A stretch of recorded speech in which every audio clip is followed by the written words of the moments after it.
मित्रों, रामायण सिर्फ श्री राम और रावण के युद्ध की कहानी नहीं है, बल्कि इसमें तो और भी कई किरदार हैं, जिसमें से एक रावण का पुत्र मेघनाथ और मेघनाथ की पत्नी सुलोचना भी शामिल है।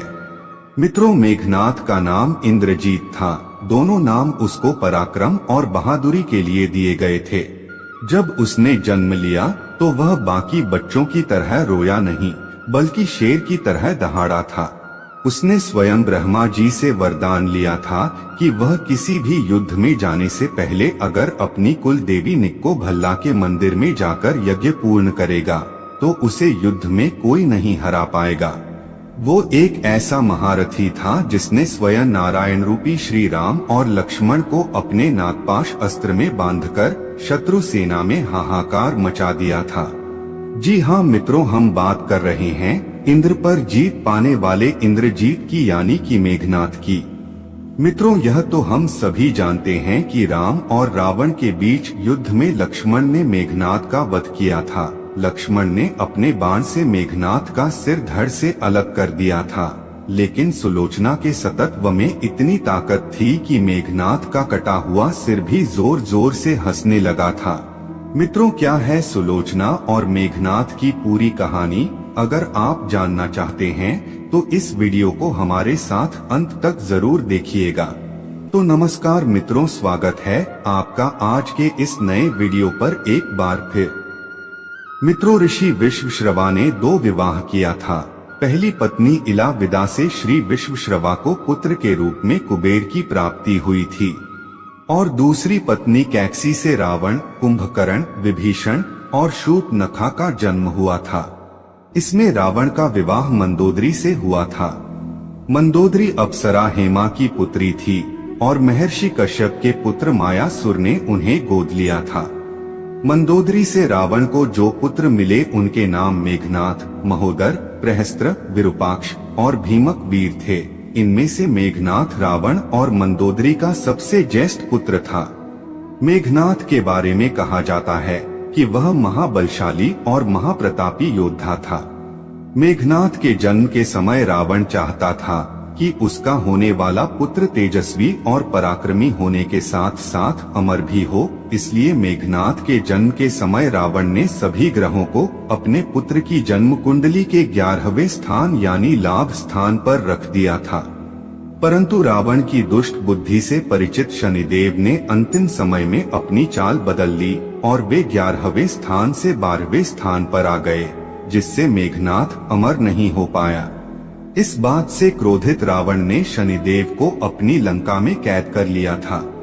वाल्मीकि रामायण के अनुसार जब मेघनाथ का जन्म हुआ तो वह सामान्य शिशुओं की तरह रोया नहीं, बल्कि उसके मुंह से बिजली की गर्जना सुनाई दी थी, जिस वजह से रावण ने अपने पुत्र का नाम मेघनाथ रख दिया था। मित्रों, मेघनाथ ने साक्षात महादेव से शिक्षा प्राप्त की थी। महादेव से शिक्षा प्राप्त कर मेघनाथ सभी दिव्यास्त्रों का ज्ञाता बन गया था।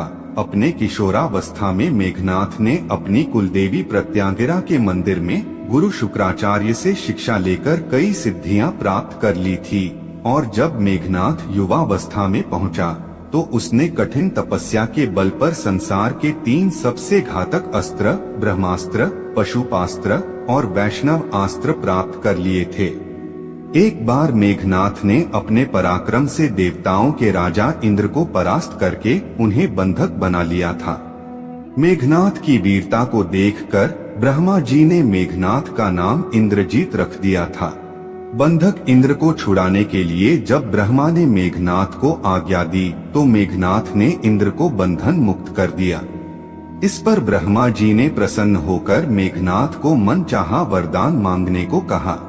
तब मेघनाथ ने ब्रह्मा जी से अमरता का वर मांगा, लेकिन ब्रह्मा ने कहा कि यह देना संभव नहीं है, इसलिए उन्होंने इसके सामान्य ही मेघनाथ को अन्य वरदान दे दिया।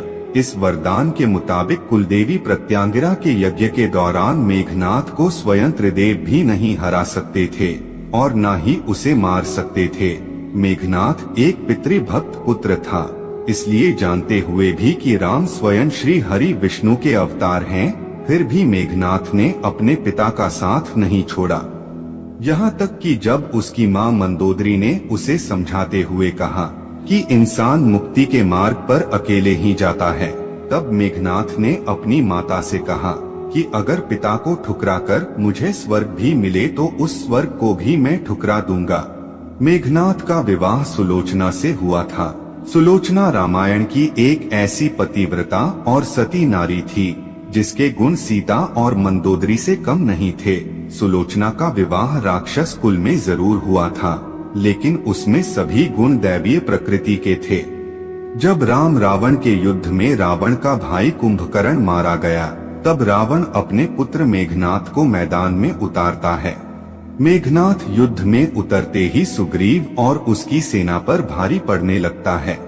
यहाँ तक कि राम और लक्ष्मण जी भी मेघनाथ की मायावी शक्ति से कमजोर पड़ने लगते हैं, क्योंकि मेघनाथ ने भगवान ब्रह्मा के वरदान के मुताबिक अपनी कुल देवी का यज्ञ प्रारंभ करने के बाद ही युद्ध शुरू किया था, जिस वजह से जब श्री राम और लक्ष्मण उस पर बाण छोड़ते हैं तो मेघनाथ का रथ गायब हो जाता है। मित्रों, इसी का फायदा उठाकर मेघनाथ राम और लक्ष्मण पर नागपाश छोड़ देता है। मेघनाथ के नागपाश से राम और लक्ष्मण दोनों मूर्छित हो जाते हैं। तभी राम और लक्ष्मण को होश में लाने के लिए हनुमान जी भगवान गरुड़ के पास गए और उन्हें लेकर आए। गरुड़ को देखते ही नागों ने भयभीत होकर राम और लक्ष्मण को मुक्त कर दिया, जिससे राम और लक्ष्मण होश में आ गए। अगले दिन फिर से जब युद्ध प्रारंभ हुआ, तब मेघनाथ ने शक्ति बाण से लक्ष्मण जी को मूर्छित कर दिया। लक्ष्मण जी के प्राणों पर खतरा देखकर हनुमान जी बिना समय गवाए लंका पहुंच गए और वहां से सुषेण वैद्य को उठा लाए। वैद्य ने लक्ष्मण जी की नब्ज टटोलकर राम जी को संजीवनी बूटी लाने को कहा। तब हनुमान जी ने संजीवनी बूटी लाने की जिम्मेदारी उठाई और लक्ष्मण जी को बचाने के लिए पूरी संजीवनी पहाड़ को ही उठा लाए और इस तरह से लक्ष्मण जी की जान बच गई। तीसरे दिन विभीषण के कहने पर लक्ष्मण मेघनाथ के पीछे लंका पहुंच गए और चौथे दिन युद्ध में लक्ष्मण ने घातक बाणों से मेघनाथ को मार डाला।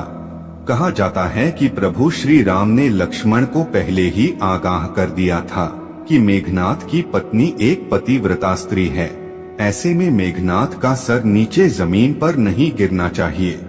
इसलिए जब लक्ष्मण जी ने मेघनाथ का वध किया तो मेघनाथ का सर काटकर प्रभु श्री राम के चरणों में रख दिया। मेघनाथ के मरने के बाद प्रभु श्री राम ने मेघनाथ की मृत्यु की सूचना उसकी पत्नी सुलोचना को देने के लिए मेघनाथ की एक भुजा को काटकर उसके महल में भिजवा दिया। कहा जाता है कि मेघनाथ की कटी हुई भुजा देखकर सुलोचना को विश्वास नहीं हुआ, इसलिए सच का पता लगाने के लिए सुलोचना ने मेघनाथ की भुजा को युद्ध का संपूर्ण वृतांत लिखने को कहा। मेघनाथ के कटे हुए हाथ ने सुलोचना की बात का मान रखते हुए युद्ध का संपूर्ण वृतांत लिख दिया। साथ में मेघनाथ के कटे हुए हाथ ने लक्ष्मण का गुणगान भी लिखा।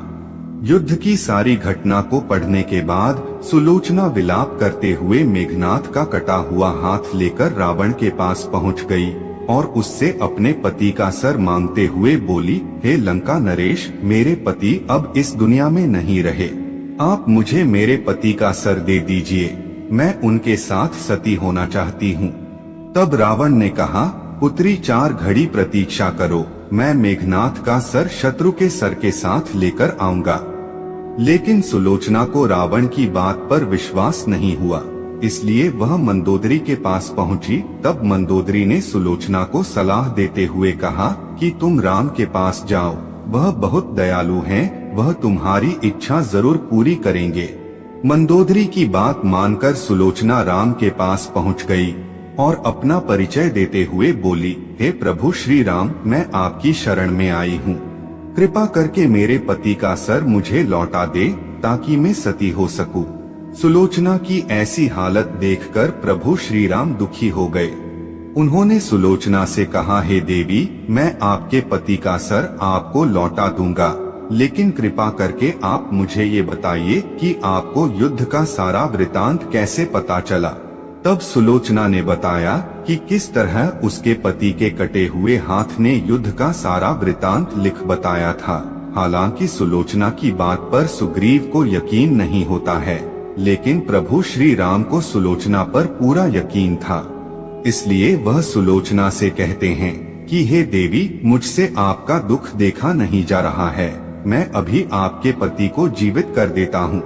प्रभु श्री राम के मुख से अपने पति के जीवित करने की बात सुनकर सुलोचना कहती है कि हे प्रभु, मैं नहीं चाहती कि मेरे पति जीवित होकर इस संसार के कष्टों को भोगे। यह मेरा सौभाग्य है कि मुझे आपके दर्शन हो गए, मेरा जन्म सार्थक हो गया। अब मुझे जीवित रहने की कोई इच्छा नहीं है। आप मुझे बस मेरे पति का सर दे दीजिए, मैं उनके साथ सती होना चाहती हूँ। सुलोचना की यह बात सुनकर भगवान राम सुग्रीव को मेघनाथ का सर लाने के लिए कहते हैं, लेकिन सुग्रीव के मन में अभी भी सुलोचना को लेकर आशंका रहती है कि आखिर कैसे मेघनाथ के कटे हुए हाथ ने लक्ष्मण का गुणगान लिख दिया। इसलिए सुग्रीव सुलोचना से कहते हैं कि मैं प्रभु राम के कहने पर तुम्हारे पति का सिर तुम्हें लौटा देता हूँ, लेकिन मुझे तुम्हारी बात पर तभी यकीन होगा जब तुम्हारे पति का यह कटा हुआ सर फिर से हंसेगा। यह सुलोचना के अस्तित्व की बहुत बड़ी परीक्षा थी, इसलिए वह अपने पति के कटे हुए सर से कहती हैं कि हे स्वामी, कृपा करके हंस दीजिए, यह मेरे अस्तित्व की परीक्षा है। कहा जाता है कि सुलोचना के इतना कहते ही मेघनाथ का कटा हुआ सर जोर जोर से हंसने लगा और इस तरह से सुलोचना अपने पति के कटे हुए सर के साथ लंका लौट आती है। वहीं समुद्र के किनारे मेघनाथ की अर्थी सजाई जाती है और सुलोचना धधकती अग्नि में अपने पति का सर लेकर अग्नि में बैठकर सभी के सामने सती हो जाती है। तो मित्रों, ये थी सुलोचना और उससे जुड़ी कहानी। क्या सुलोचना के जीवन से जुड़ी यह कहानी आपको पहले से पता थी? कमेंट में जरूर बताइएगा और वीडियो को अंत तक देखने के लिए आपका बहुत बहुत शुक्रिया।